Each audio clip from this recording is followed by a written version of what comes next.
함께 말씀 나누시겠습니다. 말씀은 이사야서 53장 6절부터 7절 말씀입니다. 이사야서 53장 6절부터 7절 말씀입니다.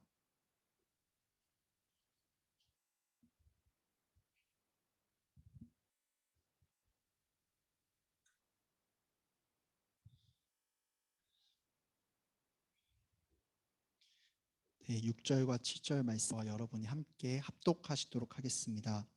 우리는 다 양 같아서 그릇 행하여 각기 제 길로 갔거늘 여호와께서는 우리 모두의 죄악을 그에게 담당시키셨도다. 그가 곤욕을 당하여 괴로울 때에도 그의 입을 열지 아니하였으며 마치 도수장으로 끌려가는 어린 양과 털 깎는 자 앞에서 잠잠한 양같이 그의 입을 열지 아니하였도다. 이 고난당하신 어린 양 예수 그리스도를 묵상하며 다시 한번 6절 7절 말씀 합독하도록 하겠습니다. 우리는 다 양 같아서 그릇 행하여 각기 제 길로 갔거늘 여호와께서는 우리 모두의 죄악을 그에게 담당시키셨도다. 그가 곤욕을 당하여 괴로울 때에도 그의 입을 열지 아니하였으며 마치 도수장으로 끌려가는 어린 양과 털 깎는 자 앞에서 잠잠한 양같이 그의 입을 열지 아니하였도다. 아멘. 이것은 주님의 말씀입니다. 담임 목사님과 부목사님께서 출타 중이시라고 하려고 했는데 담임 목사님 오셔서 굉장히 부담스럽네요. 그래서 간절히 바라는 것은 이 시간 전하는 자도 사람 앞에서 두려워하는 마음으로 떨리는 마음으로 하는 것이 아니라 하나님 앞에서 사람을 살리는 말씀을 전하는 시간이 되길 원하고, 받는 자도 사람의 말을 받는 것이 아니라 하나님의 말씀을 받는 시간이 되기를 간절히 소망합니다. 아멘. 네, 한국 교회가 아니죠. 네, 교회 가운데 고난 받는 것은 당연합니다. 또 교회가 고난 받는 것은 영광입니다. 왜 그러냐면 하나님께서 사명을 허락하신 공동체가 교회이고 세상 가운데 그 사명을 이뤄가는 게 교회 공동체이기 때문에, 그리고 세상 가운데서 교회가 사명을 이뤄나가면 당연히 세상으로부터 고난을 받기 때문에 교회가 고난받는 것은 당연한 것이고, 교회가 고난받음을 통해서 그 사명이 이루어지는 것도 당연한 것이고, 그렇기 때문에 교회에게 고난이 곧 영광입니다. 그리고 그 고난의 끝에 반드시 그 영광이 오고 그 영광의 끝에 반드시 부흥이 시작됩니다. 이것은 너무나도 예가 많습니다. 이 세상에 존재하는 2000년 동안 존재했던 모든 교회가 다 고난 가운데 영광 끝에 부흥을 보았습니다. 멀리서 예를 찾지 않아도 좋습니다. 우리 조선 땅에도 동일한 은혜가 있었습니다. 정말 아무도 예수 그리스도를 믿지 않는 그 상황 가운데 우리 선교사님들이 이 땅 가운데 오셔서 정말 모진 고난, 박해, 죽임당한 핍박, 조롱 당하셨습니다. 우리 믿음의 선조들 1세대들 얼마나 모진 고통 가운데 교회가 되었습니까? 그 조선의 초대교회가 그 고난에도 불구하고 사명을 감당할 때 그 고난이 영광이 되었고, 영광 끝에 우리 조선 땅이 한국 땅에 부흥이 임했습니다. 그 증거가 바로 우리들입니다. 조선 땅의 첫 초대교회가 고난을 받았던 것처럼 지금 우리 한국교회도 고난을 당하고 있습니다. 그런데 아이러니하게도 조선 땅 가운데 고난이 임한 것이 영광이요 부흥이라고 말할 수 있지만, 우리 현 시점에서 우리가 당하는 고난을 보면서 그래서 우리도 영광의 때다, 또 부흥의 때다라고 하기는 어려운 것 같습니다. 그때도 고난이 있어서 영광과 부흥이었고 지금도 고난이 있으니까 영광과 부흥이 임해야 할 것 같은데, 지금은 부흥의 때라고 말하기보다도 위기의 때라고 말할 수 있을 것 같습니다. 왜냐하면 초대교회가 받았던 고난의 이유와 우리가 받고 있는 고난과 박해, 조롱의 이유가 다르기 때문인 것 같습니다. 초대교회는 예수 그리스도의 이름 때문에 고난을 받았습니다. 사명을 감당하고자 했을 때 고난을 받았습니다. 그런데 지금 우리 한국교회는 한국교회의 연약한 모습들, 여러 가지 실패한 모습들, 또 한국교회의 죄악 때문에 고난과 박해, 조롱을 당하는 모습이 많이 있습니다. 물론 지금 시대 가운데서도 하나님께서 역사하시고 운행하시는 부흥의 역사하심은 반드시 있습니다. 우리가 반드시 그것 또한 바라봐야 할 줄로 믿습니다. 하지만 큰 그림에서 보았을 때 현 시점에서 우리 한국 교회를 바라보면 지금은 위기의 때라고 이야기할 수 있습니다. 그런데 이렇게 한국 교회가 위기의 때인데 안 그래도 위기의 때인 한국 교회를 정말 더 위태롭게 벼랑 끝이 아니라 벼랑 밑으로 내몰게 하는 자들이 있습니다. 그 자들은 세상에 있는 불신자들도 아니요. 그 자들은 이방 종교 혹은 이단 종파들도 아니요. 그 자들은 어떤 특정 정당도 아니요. 그 자들은 바로 교회라고 하는 교회 안에 있는 그리스도인 한 사람 한 사람 바로 나 자신입니다. 한국 교회가 이렇게 고난과 박해, 조롱을 받고 있는 이때 성도 한 사람 한 사람 나 자신은 어떠함으로 반응하고 있습니까?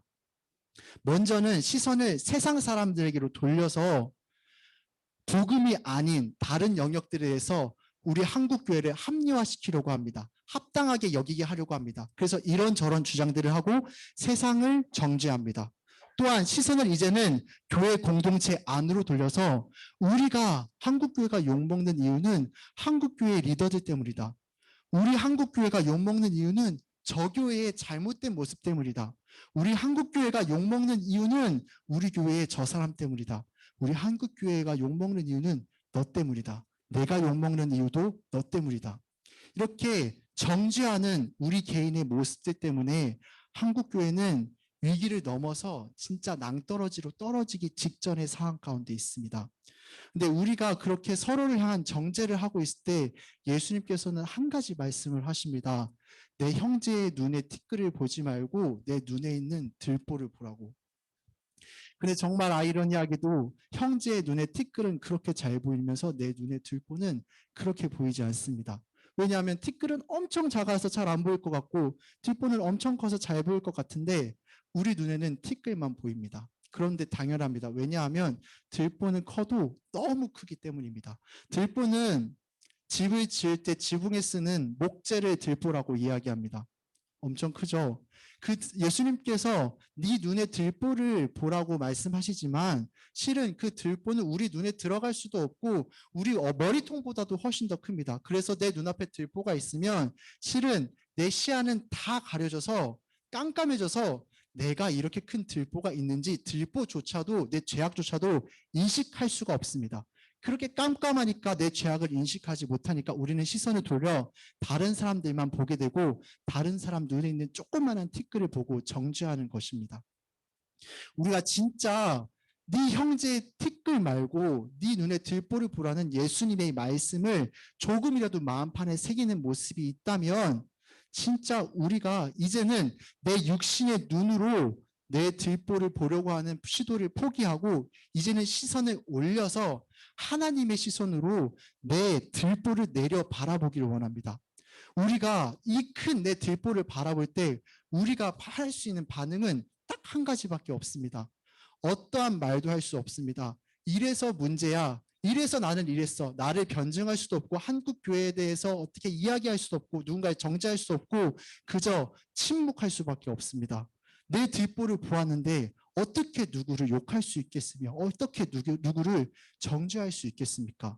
그렇게 내 뒷보를 보고 침묵함으로 그저 십자가 앞에 나아갈 수밖에 없습니다.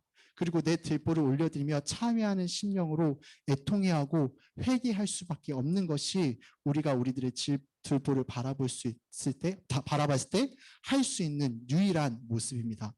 이 마지막 시대 가운데 한국 교회가 정말 많은 박해와 조롱을 당하고 있지만 하나님께서 여러 가지 것들을 우리 가운데 말씀하시지만 그 중에 가장 첫 번째는 침묵하여서 너의 들보를 바라보라. 그리고 성도 한 사람 너 자신부터 회개함으로 십자가에 나오라. 예수님께서 우리 가운데 그 말씀을 하고 계십니다. 지금 한국 교회는 예수님 때문에 받는 고난이 아니라 한국 교회의 연약함 때문에 받는 고난조차에서도 침묵함으로 반응하지 못하는 그러한 시대 가운데 살아가고 있습니다. 하지만 우리가 한국교회입니다. 우리 한 사람 한 사람으로부터 참여함으로 회복하고 변화되어진다면 반드시 한국교회는 변화되어지고 정말 하나님께서 원하시는 예수 그리스도 이름 때문에 고난을 감당하는 그러한 수익까지 반드시 이르게 될 줄로 믿습니다. 오늘은 그런 소망함을 가지고 정말 고난을 감당하셨던, 고난 가운데 온전하게 침묵하셨던 예수 그리스도에 대해서 함께 나눠보고자 합니다. 여러분, 우리는 우리들의 연약함 때문에 고난을 받고 그것조차도 온전히 감당하지 못하시지만 예수님은 예수님 자체의 죄가 없으신 분이십니다. 예수님께서 감당하셨던 고난의 이유는 우리 인류의 구원 때문입니다. 예수님께서 감당하셨던 그 고난은 감당하기 쉬웠던 고난일까요? 아닙니다. 그 십자가 고난은 죄인 중에 괴수가 지는 고난이고 내 몸에 있는 피가 다 빠져서 비틀려 죽는 것이 바로 십자가의 고난입니다. 그런데 예수님께서는 그 고난, 그 수치를 다 감당하셨습니다. 예수님께서는 100% 신이시잖아요. 그러니까 예수님께서는 그 고통스러운 고난을 우리보다는 감당하기 쉬우셨을까요? 아닙니다. 예수님께서는 또 100% 인간이셨기 때문에 우리가 감당하는 것과 똑같이 그 십자가가 고통스럽고 수치스러우셨습니다. 그런데 그 예수님께서는 그 수치스럽고 고난스러운 십자가 가운데 침묵으로 일관하셨습니다. 왜 그렇게 예수님께서 십자가 고난 가운데 침묵으로 일관하셨는지, 어떻게 하실 수 있었는지 세 가지 이유를 가지고 함께 나눠보기를 원합니다. 예수님께서 고난 가운데 침묵하실 수 있었던 첫 번째 이유는 하나님의 유일하신 방법을 아셨기 때문입니다. 인류는 아담의 죄로부터 죽었습니다. 또 영원한 죽음에 이르는 운명을 맞이했습니다. 모든 피조 세계도 다 죽었습니다. 이렇게 우리는 사망의 결과를 얻을 수밖에 없는데 그 결과를 뒤집을 수 있는 방법이 아무것도 없었습니다. 그런데 그 결과를 뒤집을 수 있는 생명의 유일한 방법이 바로 예수 그리스도가 십자가에 달려 고난받으시고 죽으시는 것입니다. 예수님께서는 그 유일한 인류를 구원할 수 있는 유일한 방법이 자신이셨다는 것, 자신이 죽어야 한다는 것을 아셨습니다. 그래서 그 고난 가운데 침묵하실 수 있으셨습니다. 예수님께서는 공생의 기간 동안 가는 곳곳마다 진리를 설파하셨습니다. 진리를 선포하시고 완전 직접적으로 내가 메시아임을 이야기하진 않으셨지만 메시아 되심을 지속적으로 나타내셨습니다. 공생의 모든 기간 가운데. 그런데 이제는 진짜 그 메시아 되심을 정말 완성하는 십자가 고난 직전, 어떻게 보면 내가 진짜 메시아야, 그것을 나타내고 높이 설파해야 될 그 시점 가운데서는 오히려 침묵하셨습니다. 침묵하신 이유는 하나님께서 인류의 구원의 그 도구로, 그 방법으로 택하신 것이 예수님의 입술로 내가 메시아라 말하는 것이 아니라 예수님이 직접 죽는 것, 그 방법으로 택하셨기 때문에 예수님께서는 굳이 내가 메시아라고 이야기하지 않으시고 그냥 방법대로 죽으신 것입니다. 그 방법만 이루어지면 인류는 구원 얻을 수 있기 때문에 예수님은 자신의 메시아 되심에 대해서 이야기하지 않으시고 묵묵하게 침묵하심으로 고난을 감당하신 것입니다. 우리에게도 맡겨진 영혼들이 있을 것입니다. 특별히 한 영혼이 있을 것입니다. 이 영혼은 어떤 영혼이냐면 내가 복음을 증거하지 않으면 이 영혼한테는 복음의 통로가 없는, 나만이 유일한 복음의 통로인 한 영혼이 있을 것입니다. 그 영혼을 대할 때, 그 영혼과 함께할 때 우리의 고난이라고 할 수 있는 많은 것들이 찾아올 때 우리는 우리들의 어떠함을 대변하기 위해서 여러 가지 말을 할 때가 있습니다. 근데 예수님께서 인류 구원의 유일한 통로가 되셔서 침묵하심으로 십자가를 지셨던 것처럼 그 한 영혼의 유일한 통로가, 복음의 통로가 나라는 것을 우리가 알게 된다면 우리도 그 모든 상황 가운데 침묵함으로 십자가의 통로가 될 수 있을 줄로 믿습니다. 두 번째, 예수님께서 고난 가운데 침묵하셨던 이유는 하나님의 기쁨으로만 만족하실 수 있으셨기 때문입니다. 예수님께서 말씀하셨습니다. 아버지는 내 안에, 나는 아버지 안에 거하신다고. 예수님께서는 하나님 아버지의 마음을 온전하게 아시는 분이셨습니다. 그래서 하나님 아버지가 무엇을 원하시고 무엇을 기뻐하시는지도 알고 계시는 분이셨습니다. 하나님께서 원하시는 것은 예수 그리스도가 고난 받으셔서 죽으셔서 구원하시는 것, 인류를 구원하시는 것을 하나님께서 원하셨습니다. 하나님께서는 예수 그리스도가 죽는 것을 옳게 여기셨고, 하나님께서는 예수 그리스도가 죽는 것을, 그래서 영혼이 살아나는 것을 기뻐하셨습니다. 예수님께서는 고난이 고통스러웠지만 그 고통보다도 하나님의 기쁨, 하나님께서 옳게 여기시는 것을 더 만족하게 여기셨습니다. 하나님께서 나를 옳게 여기시니까, 하나님께서 나를 기뻐하시니까 내 고난이 힘들고 무거울지언정 나는 이 십자가의 고난을 짊어지고 묵묵하게 침묵하는 것입니다. 우리가 진짜 그 하나님의 기쁨을 아는 성도인지를 점검해 보기를 원합니다. 관계 속에서, 어떠한 일 속에서 고난받고 환난받고 박해받는 순간 가운데 만약에 이 고난을 하나님께서 허락하신 것이고 이 고난을 통해 생명 살리길 하나님께서 원하시고 바라신다면 우리는 그 고난 가운데 침묵해야 합니다. 그런데 우리가 어떠한 억울한 일을 당하고 또 우리의 행함이 드러나지 않을 때 우리는 얼마나 그 억울한 일을 해소하길 원하고 내가 한 것들을 드러내고 싶습니까? 그런데 우리가 그런 우리의 자아와 충돌될 때 하나님께서 기뻐하시는 고난임을 기억함으로 그 고난 가운데 침묵해야 합니다. 마지막으로 예수님께서 고난 가운데 침묵하실 수 있었던 이유는 사명이 무엇인지 알고 그 사명에만 시선을 두셨기 때문입니다. 예수님께서 고난을 받으실 때 그 고난이 고통스러우셨습니다. 하지만 눈앞에 있는 고난을 바라보기보다 그 앞에 있는 영광, 구원, 생명이 살아나는 그 사명을 바라보셨습니다. 그 사명을 바라보셨기 때문에 당장 내가 겪고 있는 고난이 아무리 무겁고 힘들지라도 침묵함으로 그 사명, 그 소망으로 나아가실 수 있으셨다라는 것입니다. 예수님의 소망은 인류의 구원입니다. 영혼의 구원. 우리들의 사명도 있습니다. 하나님께서는 앞에서도 말씀드렸다시피 모든 교회 가운데 사명을 허락하시고 모든 그리스도인들 가운데 사명을 허락하셨습니다. 그 사명은 바로 영혼 구원입니다. 예수님께서 인류를 대신해서 십자가에 달려 죽으시는 고난을 감당하셨듯이 우리도 영혼을 살리는 사명이 우리 가운데 부여되었습니다. 어떤 사람에게는 일평생 동안 내 한 명을 구원하는 그 사명을 짊어진 자도 있을 것이고 어떤 자는 일평생 동안 열방 가운데 나아가 그 귀한 생명들을 살리는 사명을 감당해야 할 자도 있을 것입니다. 그런데 모든 자들에게는 영혼을 살리는 사명이 있습니다. 예수님께서 내가 겪는 고난 가운데 그 고통을 뛰어넘는 사명을 바라보는 시선이 있으셨기 때문에 고난을 감당했듯이 우리도 그 사명을 바라봄으로 당장 내 앞에 있는 고난과 역경을 이겨내고 돌파해 가기를 간절히 소망합니다. 사명이 없는 교회는 교회가 아니고 사명이 없는 그리스도인은 죽은 그리스도인과 다름이 없습니다. 우리가 정말 우리들의 시선을 분명히 하여 영혼을 살리는 그 사명을 바라보며 나아가기를 간절히 소망합니다.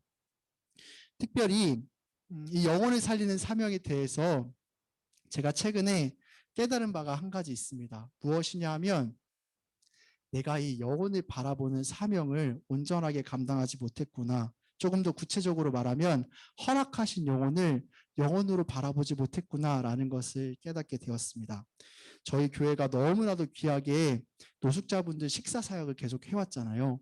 그래서 다 아시겠지만 저희 교회는 노숙자분들이 굉장히 많이 오셨었습니다. 코로나 이후로는 이제 많이 못 오시지만 그래서 많이 오셨었는데 최근에 코로나 이후로 한 분이 지속적으로 저희 교회에 오셨습니다. 근데 많이 눈에 밟히더라고요. 그래서 뭐 적은 돈이지만 지어드리고 말씀도 나눠드리고 그랬었는데 다음 주도 또 오시고 또 요구하시니까 그게 어렵더라고요. 또 돈을 드리면 어차피 술을 사드시지 않을까라는 생각들도 있어서 어떻게 섬길 수 있을까라는 고민이 있었지만 어느 정도 고민하다가 그냥 덮어버렸습니다. 근데 어느 날 보게 되었는데 제가 사랑하는 동역자가 그 노숙자분을 지속적으로 섬기는 모습을 보았습니다. 근데 제가 그 노숙자분에게 돈을 쥐어드리면서 한 가지 고민이 들었던 게 무엇이냐면, 결국 이분을 살리는 거는 이 돈이 아니라 복음인데, 그냥 나는 전도사고 그 사람 입장에선 돈이 많은 사람인데 밥 한 끼 못 드시는 그분한테 제가 쉽사리 복음 전하기가 어렵고, 밥 한 끼 못 사드신 그분한테 제가 기도를 못 해드리겠더라고요. 그래서 그런 딜레마에 빠지고 있었는데 제 동역자가 그 영혼을 꾸준히 섬기고 있더라고요. 그리고 그 영혼을 위해서 손잡고 같이 기도를 하고 있더라고요. 그리고 그 노숙자분이 저희 교회는 아니지만 근처 작은 교회를 다니게 되셨더라고요. 제가 그 모습을 보면서 어떤 생각을 하게 되었냐면, 아, 나는 영혼으로 보지 않고 노숙자로 보았구나라는 생각이 들었어요. 노숙자로 보게 되니까 국률한 마음은 생기죠. 그래서 당장 10,000원을 쥐어주고 당장 보살핌을 해주지만 그 이상의 영혼으로 바라보지 않았기 때문에 영혼을 위해서 섬겨야 될 모습으로 섬기지 않았습니다. 그런데 제 동역자는 그 노숙자 분 안에 있는 영혼을 본 거예요. 그래서 그 노숙자 분을 영혼으로 대하더라고요. 그래서 말이 되든 안 통하든 그분이 돈을 요구하든 안 요구하든 계속 이야기를 하고, 그분이 진짜 무엇이 힘든지 어떤 삶을 살아가든지 그 얘기를 계속 들어주더라고요. 그리고 돈이 없어도 주머니에 동전이라도 쥐어주면서 다음 주에라도 꼭 오시라고, 그렇게 해서 매주 일주일에 2번씩 만나더라고요. 그러면서 그분이 진짜 영혼이 되시는 것을 제가 보았습니다. 하나님께서 우리한테 영혼을 살리는 그 사명을 허락하셨는데, 영혼이 우리 가운데 있는데 우리도 그 영혼을 영혼으로 바라봐야 영혼이 될 줄로 믿습니다. 그 영혼이 누군지는 아무도 어떤 사람인지 알 수 없습니다. 우리는 우리 가운데 허락된 영혼을 진짜 영혼으로 섬기고 영혼으로 바라보는 것밖에 없습니다. 우리가 그렇게 우리의 사명을 감당할 수 있는 그리스도인이 되기를 간절히 소망합니다. 6절 7절 말씀을 다시 한번 읽겠습니다. 우리는 다 양 같아서 그릇 행하여 각기 제 길로 갔거늘 여호와께서는 우리 모두의 죄악을 그에게 담당시키셨도다. 그가 곤욕을 당하여 괴로울 때에도 그의 입을 열지 아니하였으며 마치 도수장으로 끌려가는 어린 양과 털 깎는 자 앞에서 잠잠한 양같이 그의 입을 열지 아니하였도다. 이 두 말씀에서 2마리의 양이 나옵니다. 한 마리의 양은 예수 그리스도를 의미하는 어린 양입니다. 또 다른 한 마리는 제갈 길로 나아가는 우리를 의미하는 다른 양입니다. 예수 그리스도를 의미하는 어린 양은 순종적입니다. 제가 열방에서 사역할 때 이슬람 종교가 어린 양을 죽이는 모습을 보았는데 그 양이 엄청 두려워합니다. 근데 이슬람 그 종교자가 그 양을 죽이려고 막상 이렇게 딱 압박에 가면 그때부터는 가만히 있습니다. 두려워하는데 가만히 있습니다. 그리고 목을 베는 순간 아무런 울음소리도 내지 못하고 그냥 숨만 쉬다가 피를 다 내뿜고 그냥 순종적으로 죽습니다. 그 모습을 이 말씀이 표현하고 있는 것입니다. 예수님께서는 그 고난의 순간 가운데 아무런 말씀도 하시지 않고 침묵하심으로 순종하심으로 그 고난을 짊어지신 것입니다. 그런데 우리의 모습은 어떠합니까? 또 그 이슬람권에서 중동권에서 양을 어떻게 바라보냐면 미련한데 고집이 센 그런 동물로 바라본다고 합니다. 왜냐하면 이 말씀을 각기 제갈기로 간다고 하잖아요. 양은 말 그대로 고집이 너무 세다고 합니다. 그런데 반대로 시력이 너무 안 좋아서 목자가 돌보지 않으면 구덩이로 빠질 수밖에 없고, 목자가 돌보지 않으면 이리한테 먹힐 수밖에 없다고 합니다. 그 양은 반대로 고집이 너지만 미련한 게 또 양입니다. 딱 그 양의 모습이 우리들의 모습입니다. 그런데 예수님께서는 친히 순종하시는, 침묵하시는 어린 양이 되셔서 우리를 구원하시고, 이제는 우리 제갈 길로 가는 정말 미련하고 정말 악한 양일 수밖에 없는 우리로 하여금 이제 나의 십자가를 지라, 나와 같은 침묵하는 순종하는 어린 양이 되어라 라고 말씀하십니다. 우리가 그 예수 그리스도의 거룩한 부르심 가운데 나아갈 수 있는 침묵함으로 고난을 감당할 수 있는, 생명을 살릴 수 있는 거룩한 성도가 되기를 간절히 소망합니다. 우리 함께 찬양 고백하겠습니다.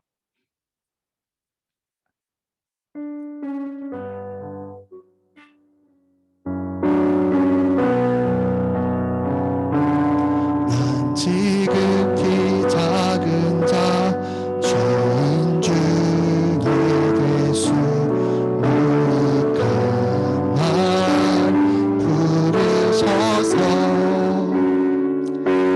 간절한 기대와 소망 부끄럽지 않게 십자가 전대하셨네. 난 지극히 작은 자, 죄인 중에 대수 무익한 날 부르셔서 간절한 기대와 소망 부끄럽지 않게 십자가 전대하셨네.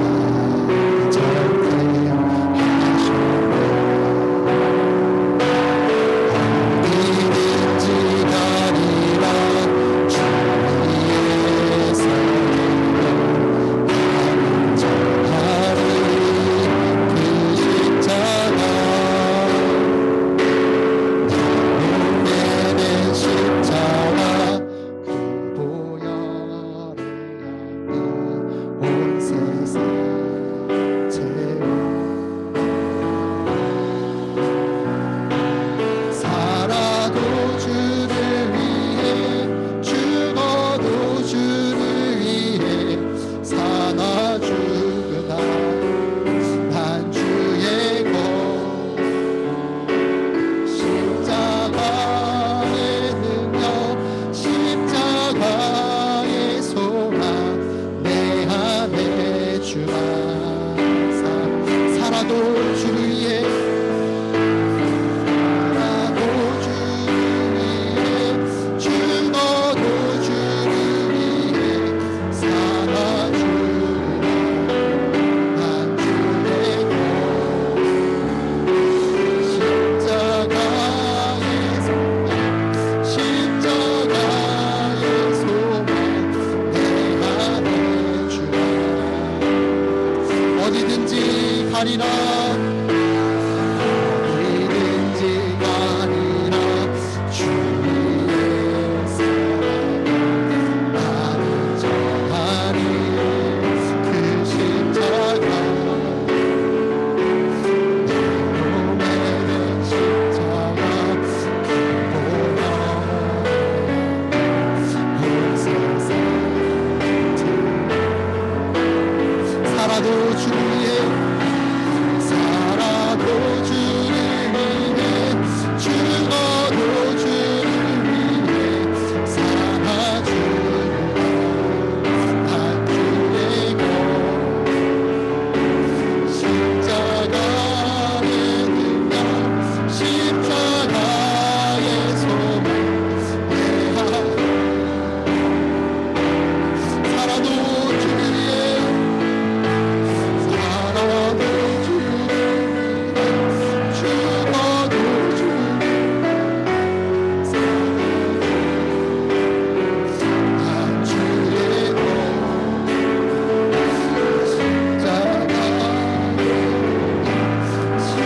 십자가의 내 안에 주의 사시는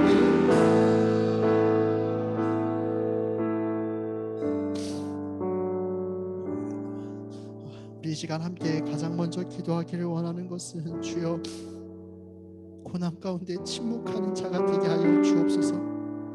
그는 근본 하나님의 본체시나 하나님과 동등됨을 취할 것으로 여기지 아니하시고 오히려 자기를 비워 종의 형체를 가지사 사람들과 같이 되셨고 사람의 모양으로 나타나서 자기를 낮추시고 죽기까지 복종하셨으니 곧 십자가의 죽으심이라. 아버지 하나님, 우리가 고난을 겪을 때 이 십자가의 은혜, 예수 그리스도의 고난을 조금이라도 더 묵상할 수 있는 자가 되게 하여 주시옵소서. 내가 나의 자아를 드러내고 말하고 고백하고 이야기하고 싶을 때, 정죄하고 분노하고 싶을 때, 주장하고 변증하고 싶은 모든 순간 가운데 자기 모습을 비워 종의 모습으로, 사람의 모습으로, 어린 양의 모습으로 이 땅 가운데 오신 예수 그리스도를 한 번이라도 더 묵상하게 하시고 그 예수 그리스도의 십자가의 길을 따라가게 하여 주시옵소서. 특별히 우리 교회 한가운데 있는 모든 정죄함, 모든 판단함 사라질지어다. 모든 자들 내가 그 십자가를 묵상하며 십자가 앞으로 나아갈지어다. 주님, 우리 성도교회를 정결케 하시고 새롭게 하여 주시옵소서. 함께 기도하시겠습니다.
한번 기도하기 원하는데, 주님, 우리의 눈을 영안을 여시사 주님 영혼을 영혼으로 바라보게 하여 주시옵소서. 우리가 언제까지 영혼을 주십시오 고백하겠습니까? 이미 우리 가운데 허락하신 영혼을 이제 내 영안에 떠서 볼 수 있게 하여 주시옵소서. 그리하여서 이제 어느 순간 내가 포기해버렸던, 여전히 믿지 않는 나의 남편, 여전히 믿지 못하는 나의 부모, 여전히 믿지 못하는 나의 자녀, 또 여전히 돌아오지 않는 것 같은 이 지역사회, 또 직장의 동료, 내 친구들, 또 나아가지 못해 낭망하고 좌절하고 있었던 절방의 모든 영혼들, 주님 영혼으로 바라보게 하여 주시옵소서. 영혼으로 바라보고 영혼으로 대하며 영혼으로 이야기하며 영혼으로 섬기게 하여 주시옵소서. 예수 그리스도가 고난을 감당하셨을 때 인류가 살아가는 것처럼 우리가 영혼을 영혼으로 대하며 고난을 감당할 때 그 생명이 살아나게 하여 주시옵소서. 우리로 미랄로 사용하시고 미랄로 썩어지게 하시고 영혼의 생명을 구하여 주시옵소서. 함께 기도하며 나아가시겠습니다. 주여,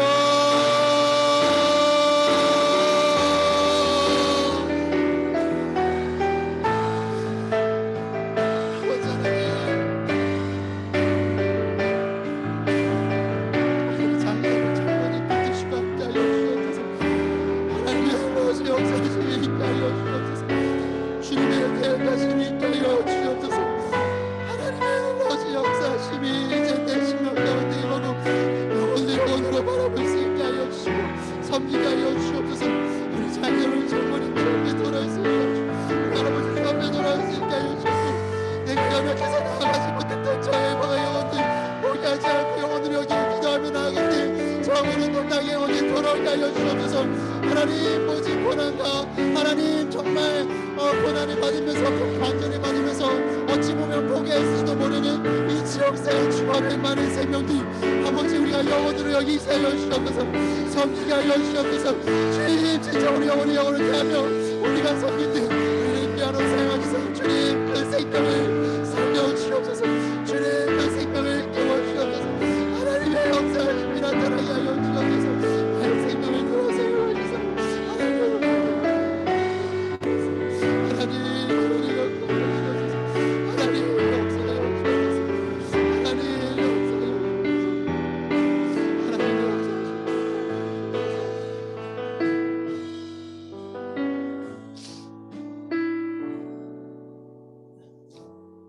우리 마지막으로 함께 기도할 때는 주님, 우리 성도교회 내 지체들의 그 특별히 영의 상태를 돌아보고 바라보고 기도하고 섬길 수 있는 자가 되게 하여 주시옵소서.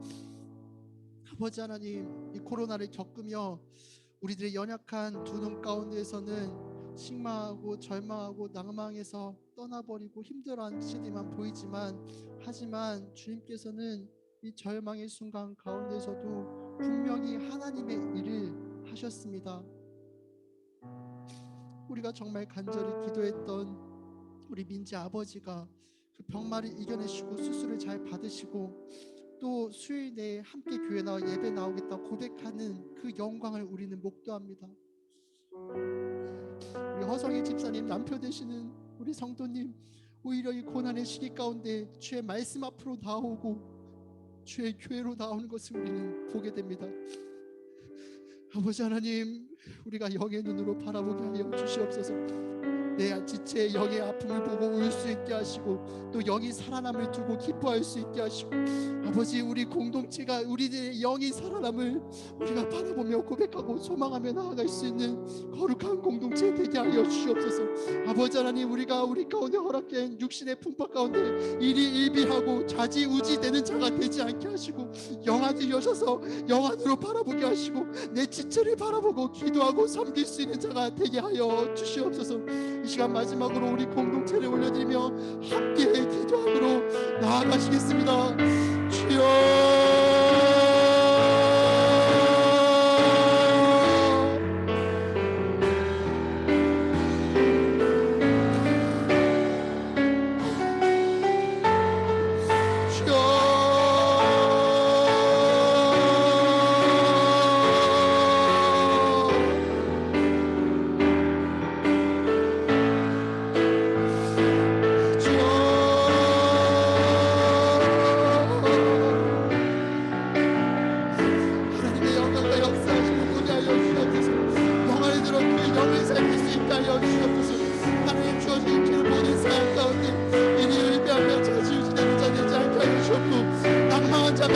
떠나는 자가 있습니까?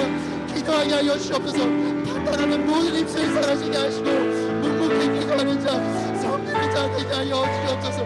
아버지 하나님, 우리 성도들 가운데 주님 회복에 임하셨사오니 하나님의 놀라신 회복의 역사가, 그 영의 회복의 역사가 나타나게 하여 주시옵소서. 우리가 무엇을 소망하겠습니까?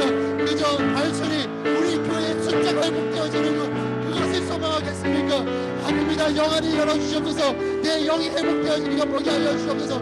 고통받은 제들에게서 우리가 충고하며 기도하며 그 영이 사람을 기뻐하며 기뻐 뛰며 나아갈 수 있는 자가 되게 하여 주시옵소서.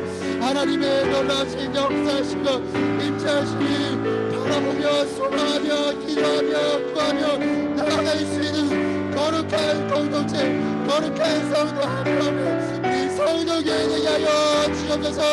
주님의 놀라신 역사하심이 나타날 자라 선포될 자라 우리들의 입술로 주님의 소망을 고백하게 하시고 주님의 소망을 구할 수 있게 하여 주시옵고 기도하게 하여 주시옵고 내 노력자 내 지체를 살아나게 하여 주시옵소서. 하나님 편성고 이 고난의 시기 가운데 주 예수 그리스도를 떠나버리는 그 날이 일어나지 않게 하여 주시옵고 이 고난의 시기 가운데 더욱더 연단하시고 성장케 하시고 내모시셔서 하나님의 역사하심이 이제는 나의 동역자를 통해서 드러낼 수 있도록 하나님 함께하여 주옵소서. 하나님 역사하여 주옵소서.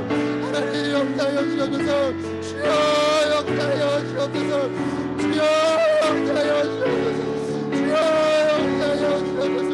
주님의 성령의 기능 안에 우리 교회를 붙드시면 하시고 하나님의 놀라신 역사 가운데 가득히 하시고 주여 주옵소서. 함께하여 주옵소서.